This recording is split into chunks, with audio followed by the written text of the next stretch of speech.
Turn the book over.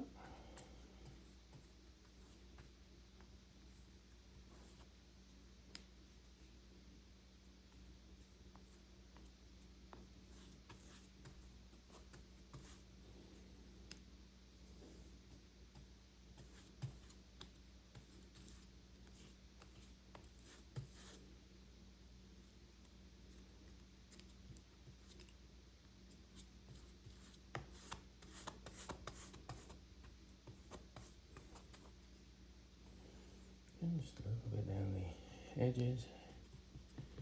Make sure it gets there.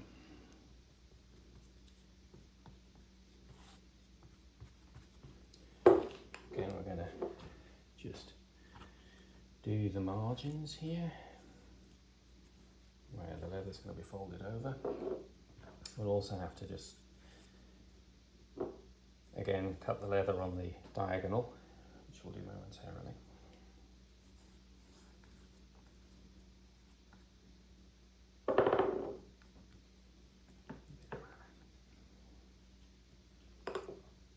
Okay. Bring it over. Okay.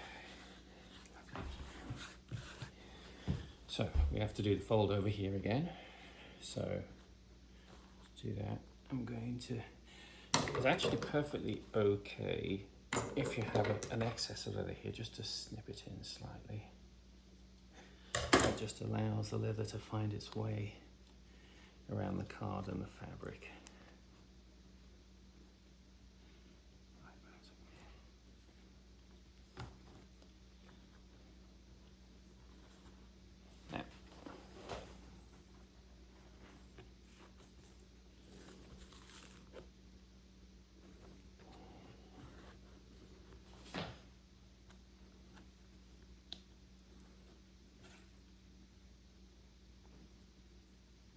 This is a good time to start putting a little bit of tension into the leather, because eventually you're going to have to snip along the diagonals here. And once you've done that, you've kind of defined the final shape of the leather and you can't really go back. Got some bulldog clips here. Just hold her in place. I don't like bulldog clips because they can actually mark the leather, but sometimes you really don't have a choice but to use them. Which makes you wonder how far more skilled people than me hundreds of years ago did it, because there were no bulldog clips. Again, we just need to find that round. Do we need to snip a little bit here? I think we do, just a little bit.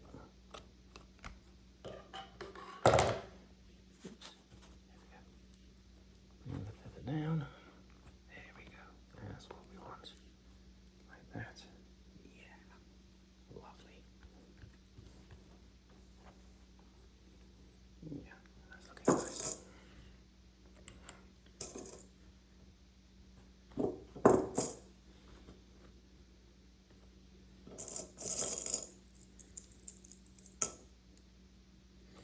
All right. Let's pause right there. Just have a look at where we're at.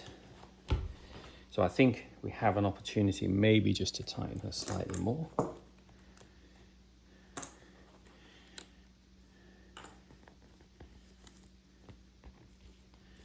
Just literally let the leather detach and then move slightly toward you.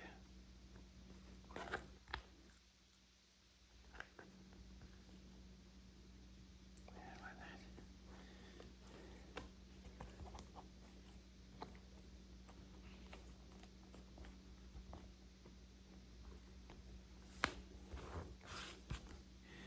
As you'll see, because we've moved a little distance, I now need to just snip a little bit more off this corner, which I'll do like this.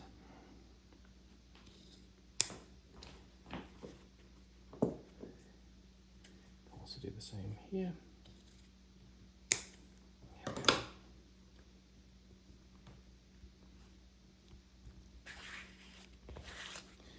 Again, just like your iPhone, get rid of the bubbles.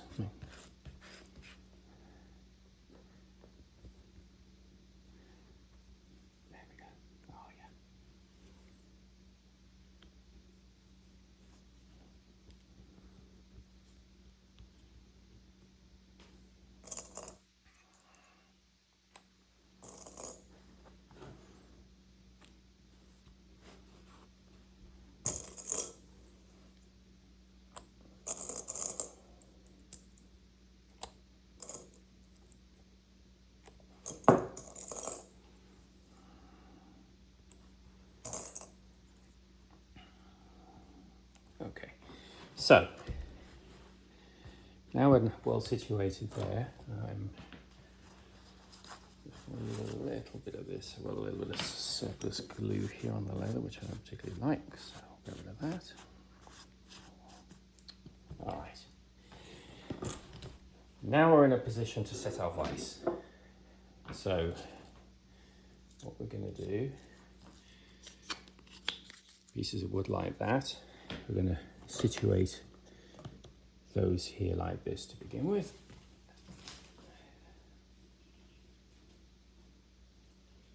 And I'm going to pull an old tie, which is my go-to, around the book.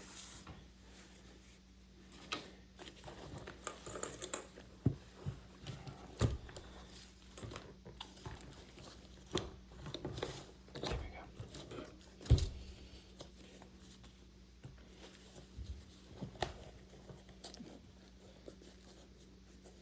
Never done it this way before, so might be a little bit fingers and thumbs as I do this, but the principle of it I think holds good. Now we're not really going to start to leverage these until we put the shims in, and that'll put the pressure right up. But already you can kind of see what it is we're about to achieve here.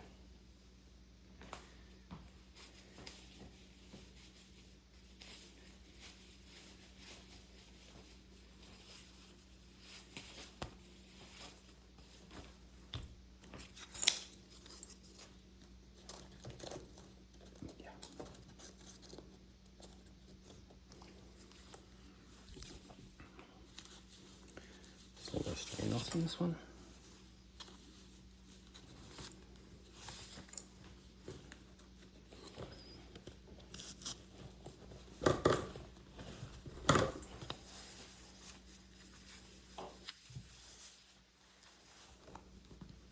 Ooh, that was interesting.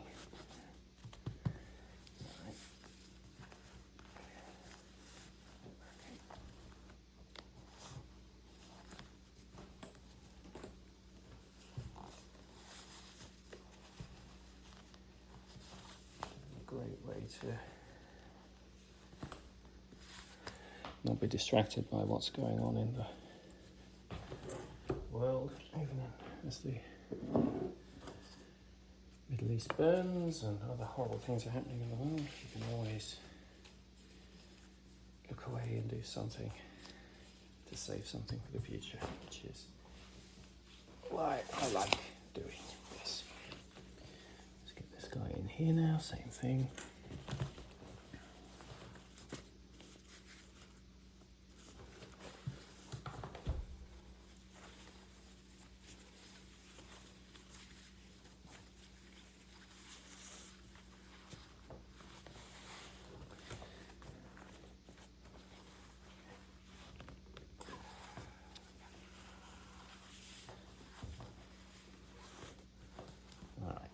So that's kind of the idea. So I'll do the one at the bottom as well, and then what I'm going to do is make sure that's folded down good. Then we'll set the shims and leave it to dry. Okay, so we need to be slightly strategic about these, the way we place the shims. So these are all in place now, so that I think is going to work fine. Just a little wrinkle here, I'll keep an eye on that there at the top. See if that's going to be, you just need to feel that down. But anyway, so we're looking in good shape here. What I'm going to do though is, I don't want this to bubble up, and I don't want folds to start to happen here because of the way in which I'm forcing the leather to distort around the actual hinges themselves. So what I'm going to do here is I'm going to move these bulldog clips. In fact, I might even remove them. I'm not sure they're serving much purpose now. So we feed one in, but I'm actually going to place them over the sort of crow's foot where the cord is.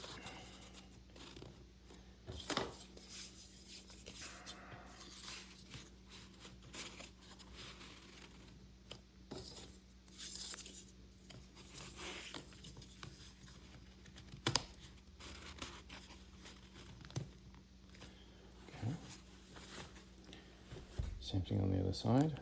Remove these two guys. This is the kind of marking, that's why I don't like. I just sort of made that go away just by sort of rubbing it slightly. Otherwise it creates a permanent mark. 1, 2, 3, 4. Same thing over the crow's foot, just to flatten it right down.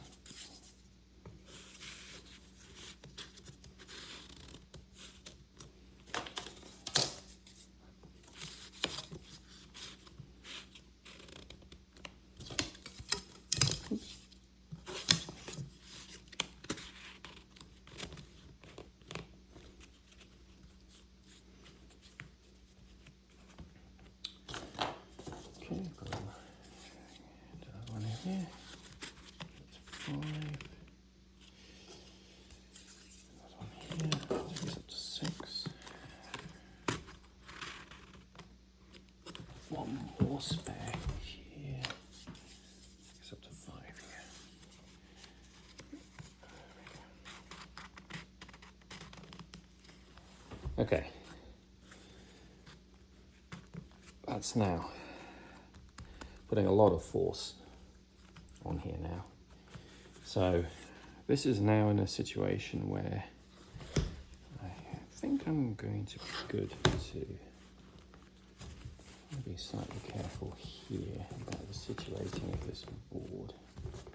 No, I think I'm going to be good there. Here we are. So I'm going to just feed a knife in here just to make sure we don't have a... Oh, good. There we are. That's what I wanted.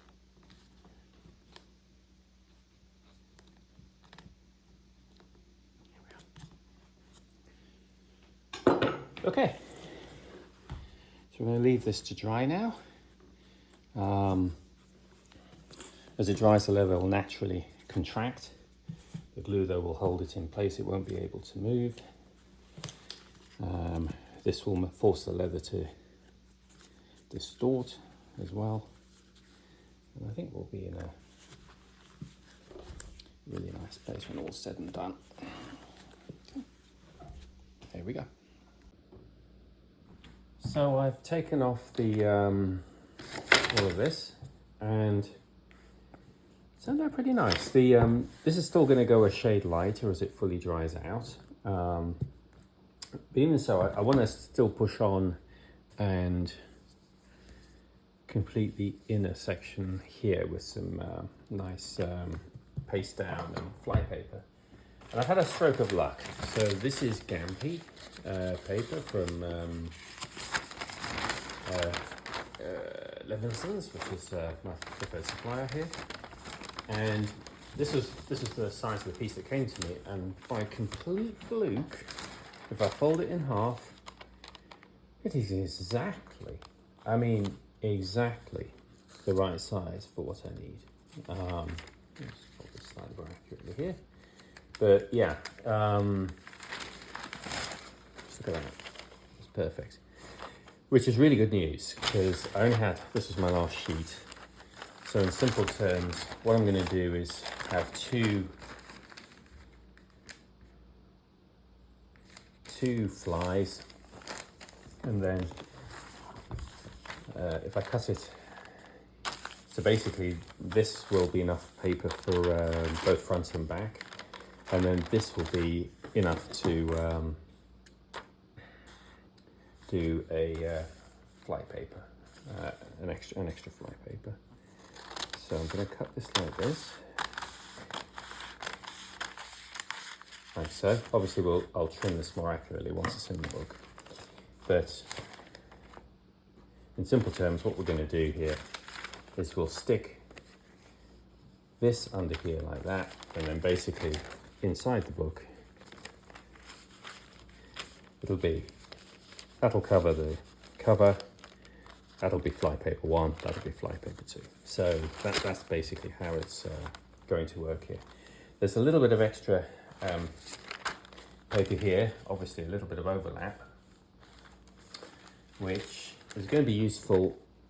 Obviously I'll need some to actually deliver it to its brother there, but the other thing I need to do here is to, because fly paper is translucent, I need to come up with some kind of covering just for this, an extra layer, just because it will show through otherwise. So this is where I might run slightly short actually. Or the alternative is I'm going to dig into my binder's waste, which is this French text block that I've been slowly sort of working through here. There's a reasonable sort of margin of clear paper just down here. What I'm going to do is use this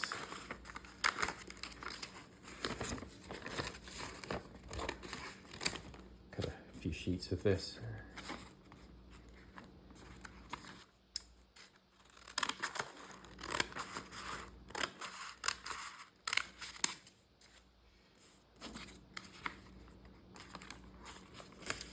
What that'll do is it'll just give me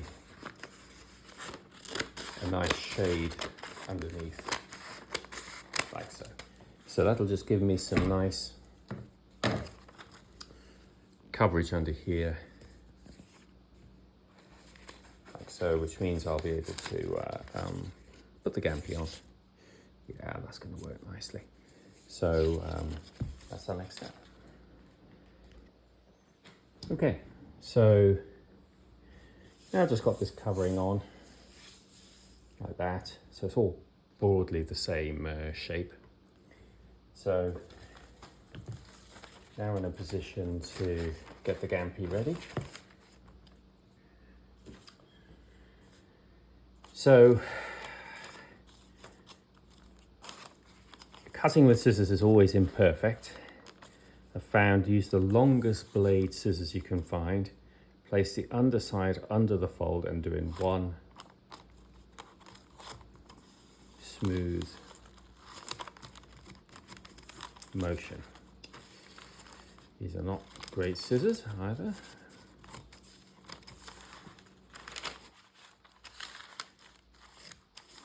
So the fewer strokes you take at actually cutting, the cleaner the result's going to be, even though it's not going to be perfect. So do that.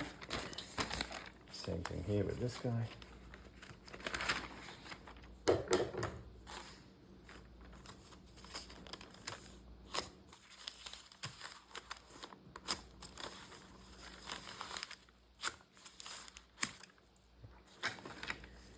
So then what we're going to do is glue the second fly onto the paste down the first fly. So what we're going to do here is just do this. So the idea basically is it'll be like this. Fold there, basically. Just estimating, but roughly here. This surface is actually what's stuck down onto the cover. And then you have these 2 pages here. There's 3 pages. So that's the plan. So the way I do this is just make sure that these 2 pages here are as aligned as they can be, mindful that we will still trim them slightly once they're in the book. And then roll this one up. And then what we're going to do is just put a little bit of glue on this surface down here.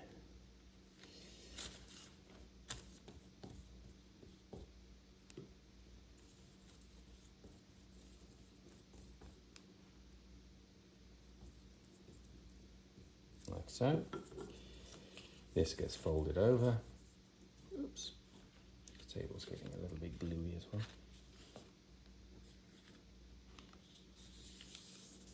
Like so. That, and this is the surface that'll go down on the cover. So,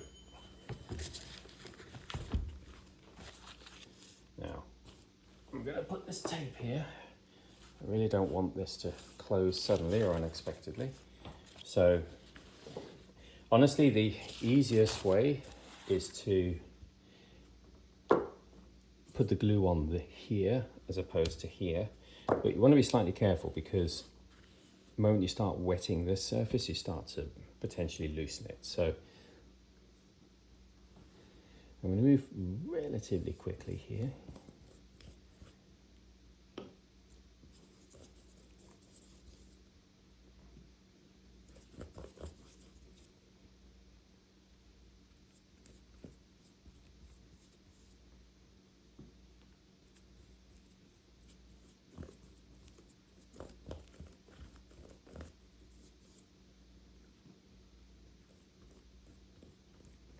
So, okay, and here we go.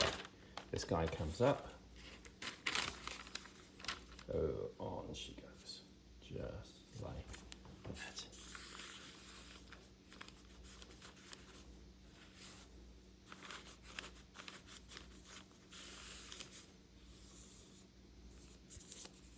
Now, trick here is to get it 98% right. You can always just peel and trim slightly if you need to afterwards, but that's looking pretty good.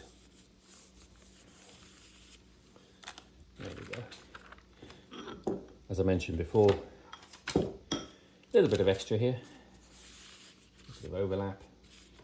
So what we'll do is, once this is dried, we'll just give this a nice final trim along the bottom edge and this edge to get it to be exactly the dimensions we want. There we go. Okay, so the leather's had the opportunity to dry overnight. You can see just how beautiful it really, it's a fantastic leather. It's this goat skin, great shade. It really turns out well. So there's the final task here, which is just to trim this. This is literally just what it's saying now. It's just trimming with scissors, and a little bit of resetting here and there. But basically, you trim this to size. The best rule of thumb I would give is, the first thing to say is trim slightly shorter than the text block itself. You really don't want this showing through as slightly different looking paper. And the other thing is, use the longest, and this isn't really the longest by any stretch, but use the longest bladed scissors that you can find, because trimming like this is never perfect, but it'll be rougher if you're using short blade. There we go. There we are. So we're going to be doing this process just to tidy this up front and back. There's still a little bit of drying here to do, although this, like here, a little slight damp spot, for example. But other than that, yeah. So this is, just remove this paper here.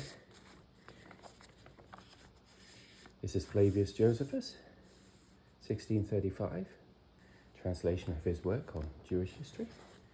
Sorry, 1535, correction, into German. First published by, this is first printed by Balthasar Beck in his Strasbourg printing house. And there we have it.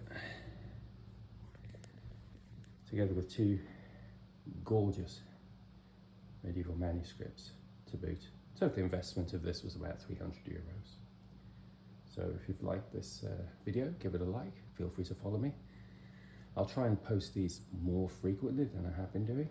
But other than that, on to the next restoration.